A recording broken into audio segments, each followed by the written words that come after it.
स्वप्न कक्ष।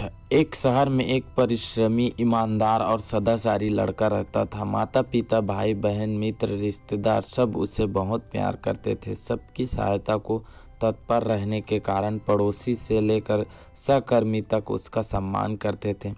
सब कुछ अच्छा था, किंतु जीवन में वह जिस सफलता प्राप्ति का सपना देखा करता था वह उससे कोसों दूर था। वह दिन रात जी जान लगाकर मेहनत करता, किंतु असफलता ही उसके हाथ लगती। उसका पूरा जीवन ऐसे ही निकल गया और अंत में जीवन चक्र से निकलकर वह काल चक्र में समा गया। क्योंकि उसने जीवन में सुकर्म किए थे, इसलिए उसे स्वर्ग की प्राप्ति हुई। देवदूत उसे लेकर स्वर्ग पहुँचे। स्वर्गलोक का अलौकिक सौंदर्य देख वह मंत्रमुग्ध हो गया और देवदूत से बोला, ये कौन सा स्थान है? ये स्वर्गलोक है। तुम्हारे अच्छे कर्म के कारण तुम्हें स्वर्ग में स्थान प्राप्त हुआ है। अब से तुम यहीं रहोगे। देवदूत ने उत्तर दिया। यह सुनकर लड़का खुश हो गया। देवदूत ने उसे वह घर दिखाया जहाँ उसके रहने की व्यवस्था की गई थी।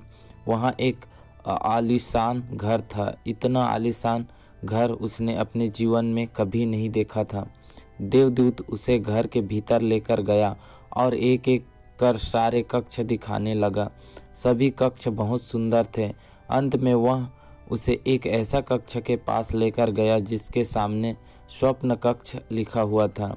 जब वे उस कक्ष के अंदर पहुंचे तो लड़का यह देखकर दंग रह गया कि वहां बहुत सारी वस्तुएं के छोटे छोटे प्रतिरूप रखे हुए थे। ये वही वस्तुएं थी जिन्हें पाने के लिए उसने आजीवन मेहनत की थी, किंतु हासिल नहीं कर पाया था। आलीशान घर, कार, उच्च अधिकारी का पद और ऐसी ही बहुत सी चीज़ें जो उसके सपनों में ही रह गए थे।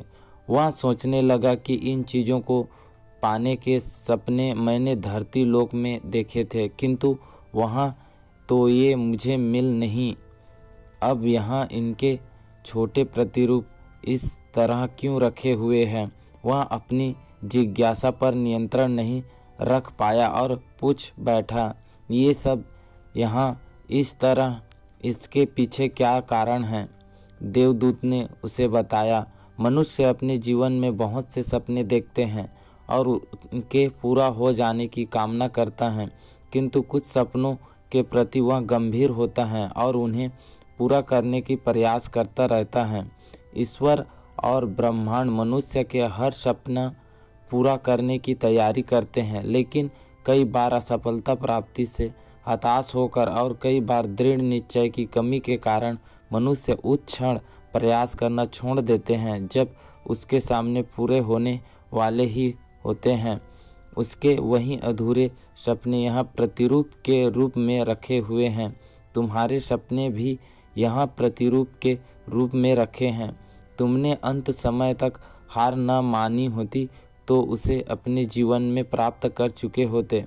लड़के को अपने जीवन काल में की गई गलती समझ आ गई, किंतु मृत्यु पश्चात अब वह कुछ नहीं कर सकता था। मित्रों, किसी भी सपने को पूर्ण करने की दिशा में काम करने के पूर्व यह दृढ़ निश्चय कर ले कि चाहे कितनी भी मुश्किलें क्यों न आए, चाहे कितनी बार भी असफलता का सामना क्यों न करना पड़े, अपने सपनों को पूरा करने की दिशा में तब तक प्रयास करते रहे जब तक वे पूरा नहीं हो जाते। अन्यथा समय निकल जाने के बाद यह मलाल रह जाएगा कि काश मैंने थोड़ा प्रयास और किया होता। अपने सपनों को अधूरा मत रहने दीजिए। दृढ़ निश्चय और अथक प्रयास से उन्हें हकीकत में तब्दील करके ही दम लीजिए।